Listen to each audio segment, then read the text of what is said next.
केंद्र सरकार ने ऑक्सीटोसिन इंजेक्शन मामले में जैक्सन लैबोरेटरीज की पंजाब और हिमाचल की दोनों फैक्ट्रियों के लाइसेंस रद्द कर दिए हैं। राजस्थान में कई माताओं की मौत के मामले में इस कंपनी की दवा का नाम आने के बाद कार्रवाई हुई है। जांच में दवा बनाने के नियमों में बड़ी गड़बड़ियां मिली हैं। महाराष्ट्र की राजनीति में उस वक्त हलचल तेज हो गई जब मुख्यमंत्री देवेंद्र फडणवीस और शिवसेना यूबीटी के प्रमुख उद्धव ठाकरे एक ही एयरक्राफ्ट से मुंबई से नागपुर के लिए रवाना हुए।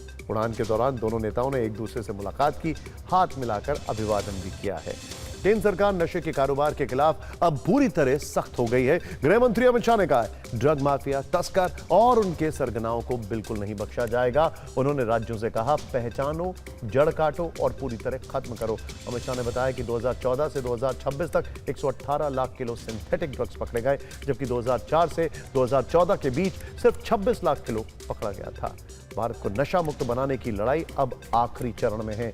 देश में वोटर लिस्ट से जुड़े विशेष अभियान एसआईआर को 1 साल हो गया है। अब तक कुल 6 करोड़ नाम वोटर लिस्ट से हटाए गए हैं। बिहार में शुरू हुए इस अभियान में मृत लोगों के नाम, दोहरे वोटर और गलत नाम बड़े पैमाने पर हटाए गए। कुछ राज्यों में वोटर लिस्ट 10.2% तक कम हो गई है। सुप्रीम कोर्ट ने भी इस सफाई अभियान को सही बताया। अभियान अभी 19 राज्यों में जारी है। एनसीईआरटी की किताब में भी एसआईआर को शामिल किया गया है। लोनावला में रियल एस्टेट कारोबारी केतन अग्रवाल की हत्या के मामले में सुनवाई फास्ट ट्रैक कोर्ट में होगी। इसके अलावा वरिष्ठ वकील उज्जवल निकम को विशेष सरकारी वकील बनाया जाएगा। आज मृतक केतन के पिता विशाल अग्रवाल ने सीएम देवेंद्र फडणवीस से मुलाकात की, जिसके बाद सीएम ने उनकी दोनों मांगे मान ली है। मुख्यमंत्री ने कहा है कि दोषियों को सख्त सजा मिलेगी, सरकार इसमें कोई कमी नहीं छोड़ेगी। अब स्वदेशी anti tank missile system Helina से भारतीय सेना की ताकत और बढ़ेगी। एचएएल ने भारत डायनामिक्स लिमिटेड को 1347 करोड़ रुपए का ऑर्डर दिया है। इसके तहत हेलिना मिसाइल लॉन्चर और उससे जुड़े महत्वपूर्ण उपकरणों का निर्माण किया जाएगा। हेलिना को रुद्र और प्रचंड अटैक हेलीकॉप्टर पर लगाया जाएगा, जिससे दुश्मन के टैंक दूर से ही नष्ट किए जा सकेंगे। ऑपरेशन सिंदूर में शहीद हुए 6 भारतीय जवानों के नाम पहली बार आधिकारिक तौर पर जारी किए गए हैं।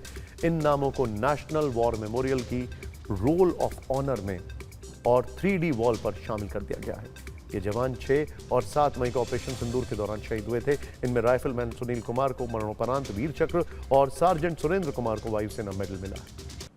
वेनेजुएला में भीषण भूकंप के बाद भारत ने वहां राहत कार्यों के लिए भारतीय सेना का एक विशेष मेडिकल दल भेजा है। इस मानवीय मिशन को ऑपरेशन अमिस्ताद नाम दिया गया है।